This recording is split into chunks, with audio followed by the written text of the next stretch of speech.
Dear viewer, may I take this time to greet you in the wonderful name of our Lord and Savior Jesus Christ. It is a pleasure in this time to have this time to be before the table of the Lord, to dine and enjoy His word at this point in time.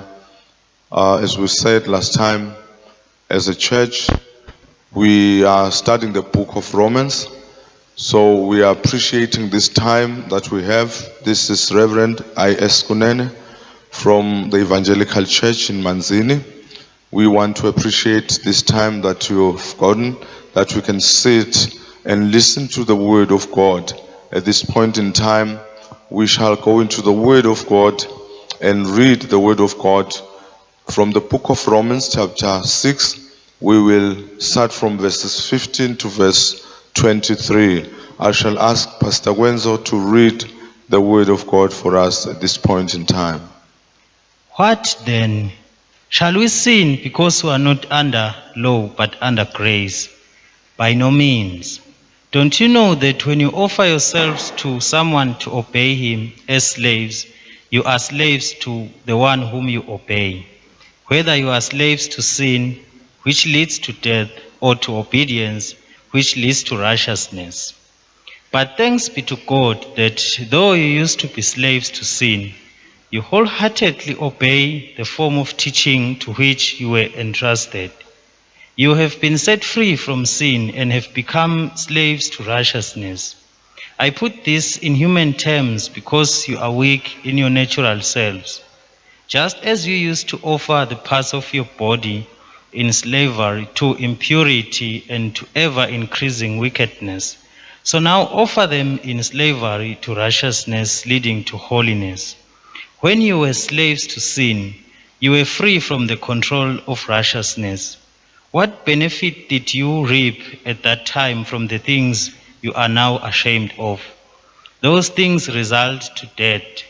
But now that you've been set free from sin and have become slaves to God, the benefit you reap leads to holiness, and the result is eternal life. For the wages of sin is death, but the gift of God is eternal life in Christ Jesus our Lord. I will request my brother to pray for us at this point in time. Heavenly Father, thank you for your word. Give you praise, honor, and adoration. Speak to our lives, Lord. Want to hear a message of transformation. We want to obey your word. Give you praise in Jesus' name. Amen. Amen. From last week's sermon, we learned that sin has no control over our mortal bodies because Christ's death has liberated us from the dominion of sin, which means that once you are born again, you have the ability to resist sin until death. Now, we also saw that we are expected to commit our bodies as living sacrifices because our bodies are the temple of the Lord. That's where God resides. God resides in our bodies. We worship God through our bodies. And now it is important for us to actually revere God through our bodies. Now, Paul brought up this teaching, dear viewer, because some believers were of the view that no, it is okay to serve God through your lips. You can prophesy, you can give a testimony, but your body speaks something that is contrary. Now, Paul was emphasizing the importance of our body when it comes to our spiritual domain, when it comes to worshiping God. Now, we will see today why it is imperative. Now, Paul says now, we need to enslave our bodies to righteousness, now to serving God and to holiness. Now, our theme today is being slaves of righteousness. To saying now that let us compel our bodies, let us force our bodies to worship God or to obey God in the true sense of it. Now, Paul is speaking about the issue of service or committing our bodies unto Christ, because we have to worship God, because the body is the temple of God. Now I want us to look onto verse verse 1. I want my brother to read verse 1 because it reiterates the critical part that Paul has opened up this chapter with to say, shall we continue sinning? I want my brother to read. Verse 15. What then shall we sin because we are not under law but under grace? By no means. Now we see that from the opening verse that the apostle Paul is reinstating or reiterating the emphasis on the meaning of the grace to our lives. Now because the brethren in the church in Rome were in the habit of abusing God's grace. They were saying, no, you can sin on bravely and trust on God's grace. Now Paul is reiterating his statements, emphasizing it. He's saying, no, certainly not. We cannot live in sin because we have been saved by the precious blood of Jesus Christ. Now Paul explains the truth that under the law, people were unable to conquer sin because the law was not capable of undertaking this functioning of cleansing people from sin. Now, through the law, people were very conscious of the fact that they were not caught, but they were not conscious of the fact that they were faithful before God. Now, Paul now is emphasizing on the issue of sin, not on the issue of the law. Yes, the law is good. Yes, the law reveals our sinful nature. But now Paul says that the law cannot transform our being. The law cannot make us better believers. Now, the law cannot help us uphold the truth and the sincerity of serving God. Now, I like this one. Now, when Paul speaks about the grace dispensation, now he speaks about this in Romans 5, 17, 18. I want us to read, just take a step backwards and read, dear viewer, verses 17 and 18 of chapter 5, because those verses are speaking to what Paul is talking about when he talks about the grace that actually surpasses all understanding, the grace that can enable us to serve God with all honesty. I want us to read chapter 5, verse 17 and 18, and I'll understand the power of this grace, what it can do for our lives. For if by the trespass of the one man death reigned through that one man, how much more will those who receive God's abundant provision of grace and of the gift of righteousness reign in life through the one man, Jesus Christ? Consequently, just as the result of one trespass was condemnation for all men, so also the result of one act of righteousness was justification that brings life for all men. Now Paul is speaking about the power of the grace that Jesus Christ comes with into our lives when we get saved. Now Paul is saying that if through Adam's sin the whole world was tainted unto sin, now he's saying that now this is the same thing that is happening or happens when we accept Jesus Christ as our Lord and Savior. He says that Jesus Christ is able to transform our lives, to transform our beings into making us holy. That's why now he's emphasizing that through Jesus Christ now we are able to be transformed, to be made better believers, or to be transformed into we are justified through the grace that we get from Jesus Christ. Now Paul is of the view that whilst the Jews were under the principles of the law, whilst they were so much engrossed into the law, they are so much absorbed into performing the law or partaking in the law, it says that they obey the law slavishly, which means that they did not want to miss even a single legislation of the law.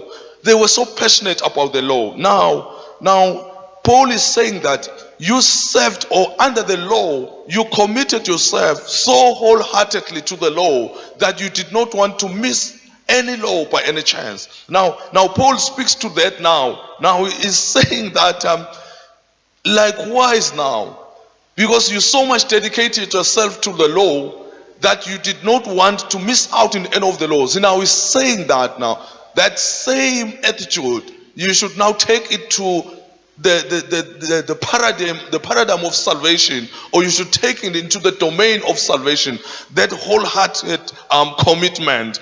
Now, Paul is speaking to something that's very critical now. He is speaking about the fact that people can have a choice between to make between two decisions. Now, the choice between choosing to enslave yourself to death and choosing to enslave yourself towards eternal life. Now, this is very important for us, a viewer, that we understand now that these two choices each one of us makes. We can make this decision of enslaving ourselves unto the glory of God, or we can take this decision of enslaving ourselves unto eternal death. Now, I want us to look at verse 16. My brother's going to read verse 16. Very interesting. There's powerful theology that you're going to pick them as we read that verse, that Paul is emphasizing on the issue of being a slave unto something.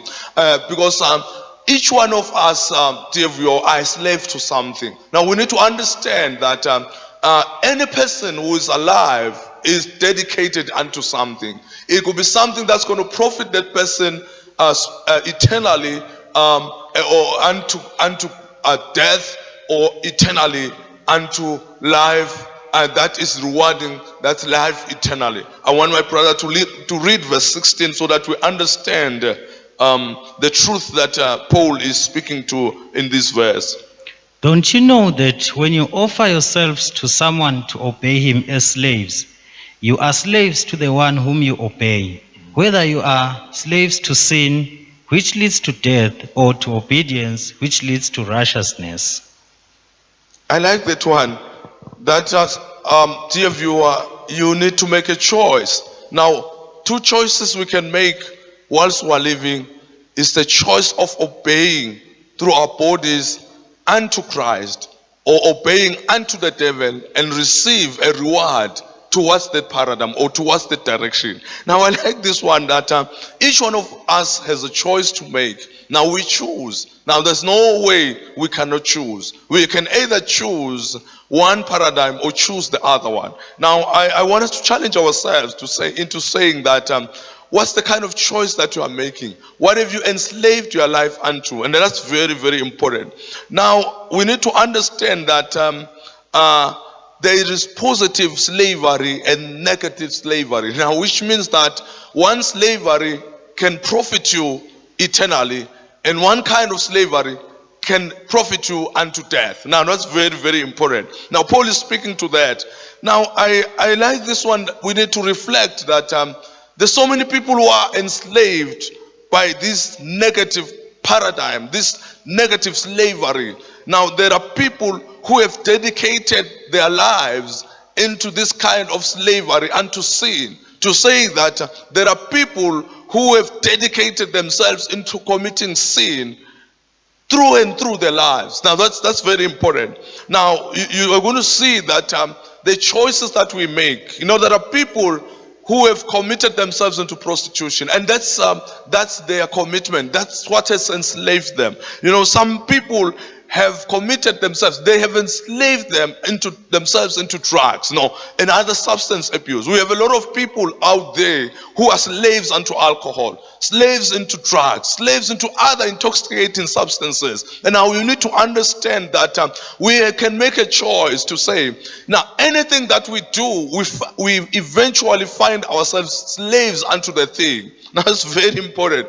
Now we have young people who are enslaved by pornography. These days, carrying our gadgets here, some people are starving are feeding their minds through pornography. That's what has enslaved them. Now, it's very important. Now, Paul is speaking to that now. What is it that you are enslaving yourself with? What is it that you are doing?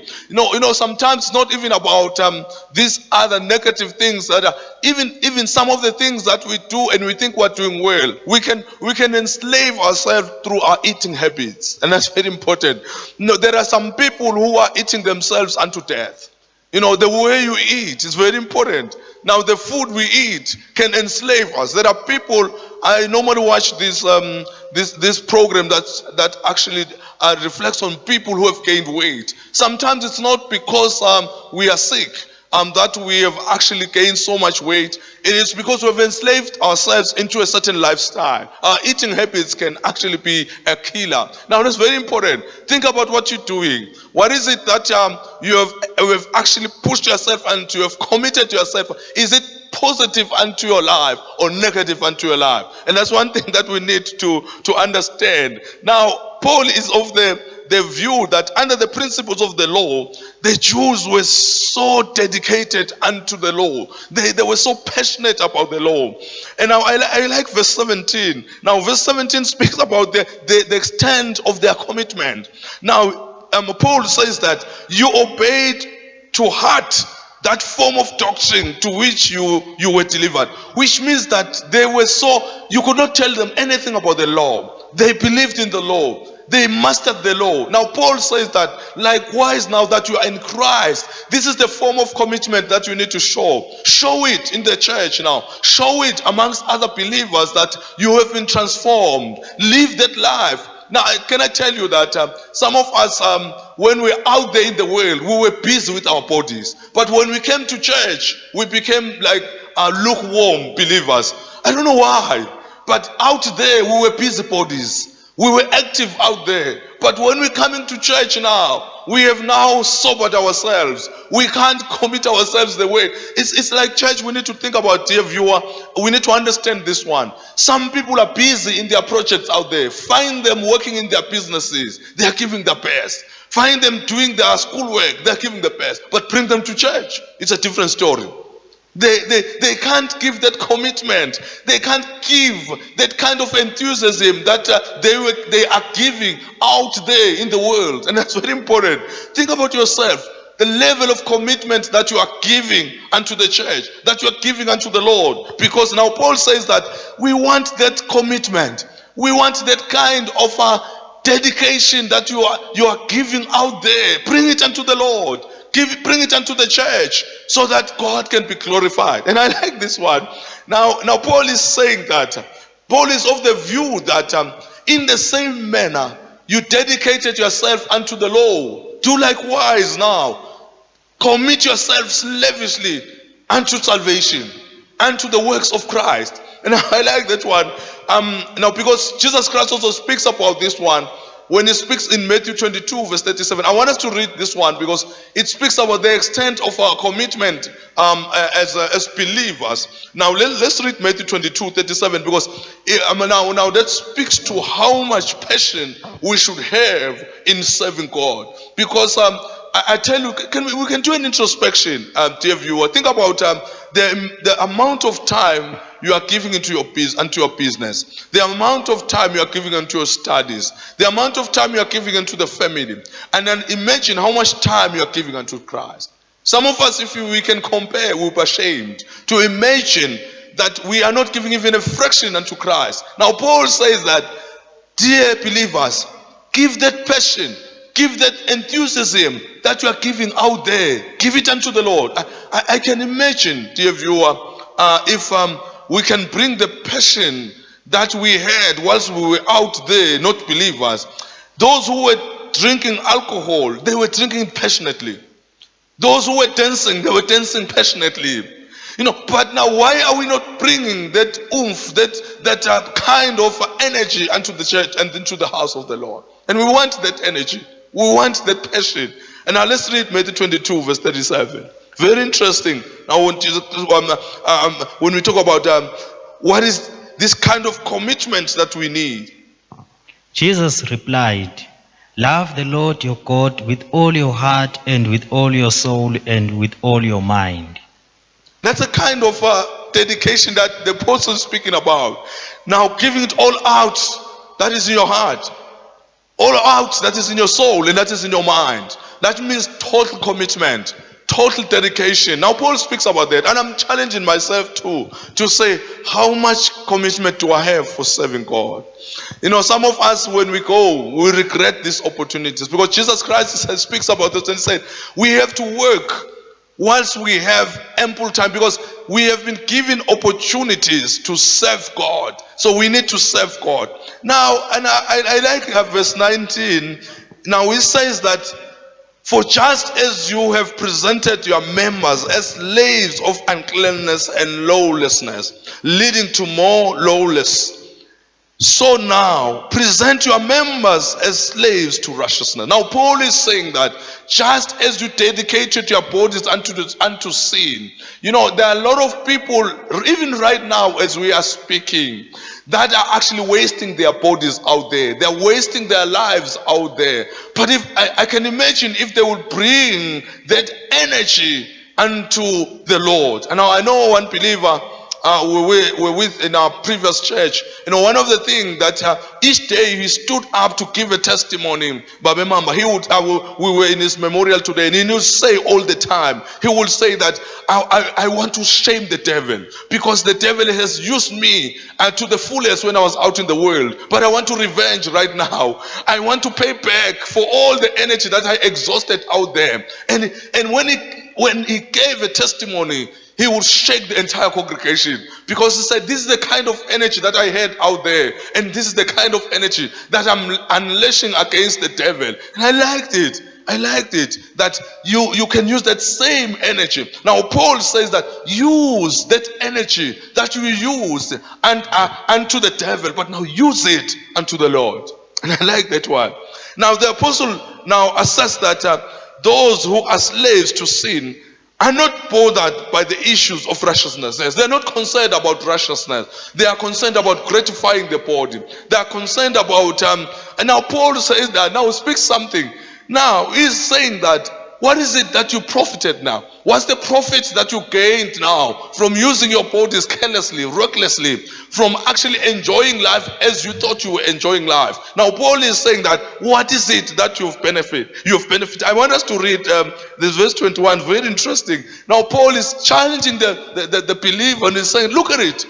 You've expanded your energy so much out there that now you realize that there was absolutely no profit that you made out there. Now Paul's speaking about that. Can you read that verse 21? Very, very interesting truth that we're picking there. There are a lot of people, dear brothers and sisters out there, who think that they are enjoying, yet they are recording zero profit. They are wasting themselves up instead of making profit. Because I know, once we are wasting our bodies, once we think we are enjoying our bodies, in the same way we're doing it, we are wasting our bodies. And now Paul is speaking to that now. Remember, you thought you were enjoying life, but you were actually wasting your bodies, because there's no profit that you made. Shall we read that one? It's very interesting, church. What benefit did you reap at the time from the things you are now ashamed of? Those things result in death. And I like that one. You know, the moment when we at the verge of exiting this world, I'm sure we're going to look back and take stock of our lives and see what we've done with our bodies. But one of the things is the regrets that we're going to see, to say that I was given a body that I misused. I was given a brain that I misused. Now Paul is speaking to that when he's saying, look at it now. You are now even ashamed of how you've misused your bodies, how you have misused those talents that God has given you. And I was talking to one young man at one point, and I was speaking about he's actually controlled by alcohol, and he's so absorbed in this he's so addicted unto alcohol that he misses classes. He's a teacher, that one. He's a math science teacher. He's very intelligent young man, but because of his drinking habits is wasted. Now all the brains are wasted. He would miss work for so many days. What's the problem?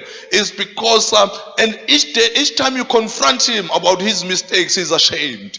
And you can even see the face. He's not even bold enough to stand up and face the consequences of his behavior. What is it?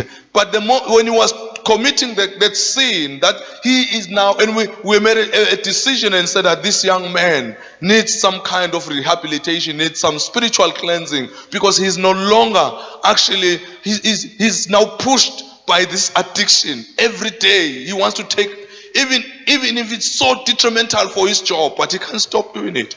Now I like this one. Now Jesus Christ speaks about it, and let's read Matthew 16 verse 26, because it speaks to the profit of doing things. What is it that you are doing? Is it going to bring you profit? Are you going to be proud of what you're doing? Can you stand at the end of the journey and look back and say, thank you, God, you have given me a life and I've used it unto the fullest. I've used it unto the glory. I want us to read verse 26 of Matthew 16. What good will it be for a man if he gains the whole world, yet forfeits his soul? Or what can a man give in exchange for his soul? Now we're asking ourselves a question, really, what is it that is going to, what kind of profit are we going to make if we are going to enjoy with our bodies, gratify our fleshly desires, and then at the end of the day, we lose on eternity. And now that's what Paul is speaking about here. Now I'm thinking about it myself, that what is it that is going to stop me from serving God diligently? What is it that will prevent me from getting excited about serving God? A lot of people are concerned about worldly things. And now the Apostle John speaks about that when he speaks about this world is passing by. Now this world, all its pleasures are not going to stand forever. They are for a short moment. And now we need to understand that. Now that's what Paul is speaking about. He's talking to right now to say that what is it that we gain if we actually use our bodies as weapons or sacrifice our bodies unto the devil, to be used as weapons against the gospel or against salvation. Now that's what Paul is speaking about. Paul says that slavery to sin ends in eternal death. And that's one thing that he's speaking about. If you make a choice today to give your body, to enslave your body unto Christ, now you are running away from the eternal death. And that's a choice we can make. No, some people when they preach, maybe somebody's memorial or during the funeral that I once attended one time, the preacher was praying for the brethren or the young man who had died. Surely he had not accepted Christ as his personal savior, but at his funeral, he had to say a prayer to say, God, accept this young man. And as we are saying, no, it's not supposed to be like that. You can choose life whilst you are alive. You can choose Jesus Christ as your person. And that's what Paul is saying, that we can't wait for the grave. And when Jesus Christ speaks about that in John 11:25, he's saying that those who die unto Christ, they are not going to die eternally, but they are going to live eternally. And that's what is very important. We accept Christ here whilst we are in the body, and then when we die, we already have attained eternal life. And that's very, very important. Now on the contrary, the apostle points out to the fact that slavery to God now leads to eternal life. And that's what we want. That's what we are praying for. That's what we stand for as a church, to say that if we push it's very tough to enslave your body when other people are free. They are enjoying their youth. They are enjoying their bodies in anyhow. And that's one of the critical problems facing young people. They say, no, we still want to enjoy our bodies. We want to enjoy our youth. But they are enjoying their youth unto death, because we don't know when the hour is going to come. We don't know when we are going to pack and go. Now that's why it is important for us to be ready all the time. Now I like verse 22. My brother, can we read verse 22, because it actually summarizes the importance of enslaving our bodies. Now, pushing our bodies into extremes, even though it may not be easy, but we constrain our bodies. Now Paul speaks about giving blows to his body. It's not easy. He's suppressing it. He's constraining it. It's not easy to enslave your body unto Christ, but it is a must for our eternity. But now that you've been set free from sin and have become slaves to God, the benefit you reap leads to holiness, and the result is eternal life. Hallelujah. And I like that one, that if we constrain ourselves, if we commit our bodies, if we force our bodies, though resisting they may be, but I like the fact that through the grace of Jesus Christ, through the power of Calvary, we can be able to constrain our bodies, to subdue our bodies, because the power to do that is not ours, but the power is coming from the cross of Jesus Christ. Because if we nail our bodies, if we commit our bodies, we pray for our body. Every day when we wake up, we pray for our bodies. God, we want to constrain our bodies. We want to nail our bodies unto the cross so that we can serve you, so that they can be weapons that give glory unto God, not to weapons that actually give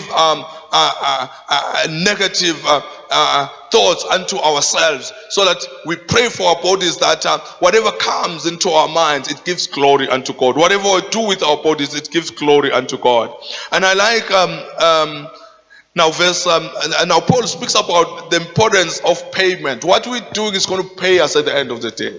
Now speaks about that we will be rewarded, we will be paid. Now, any life that you are leading, any life that you choose, now it's going to pay you at the end. Now it's going to pay you. Either it pays you through eternal death, or it pays you through eternal life. Now that choice is open.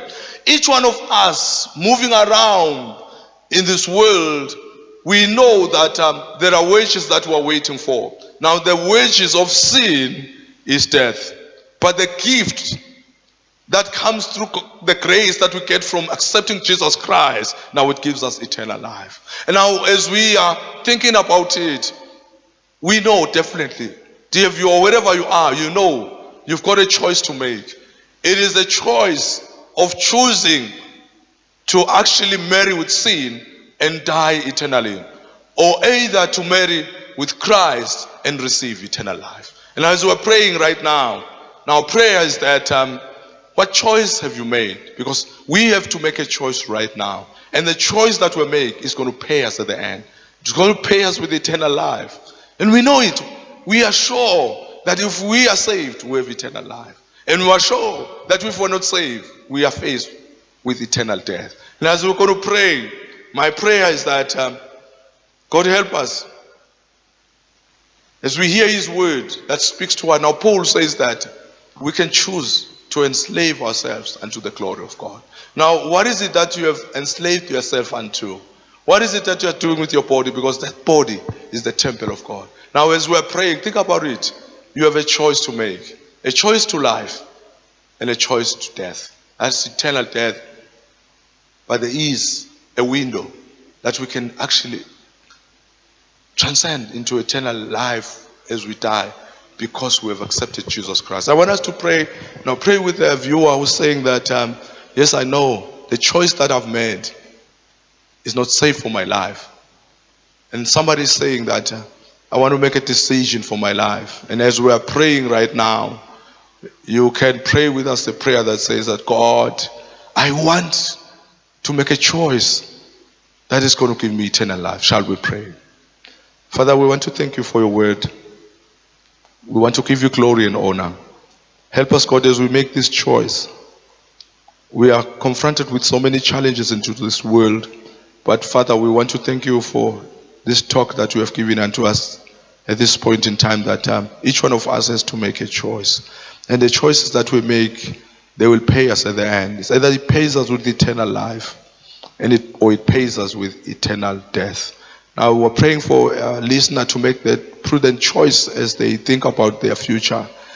Yes, we are all on transit. Hebrews 9:27 says that we are all destined to death.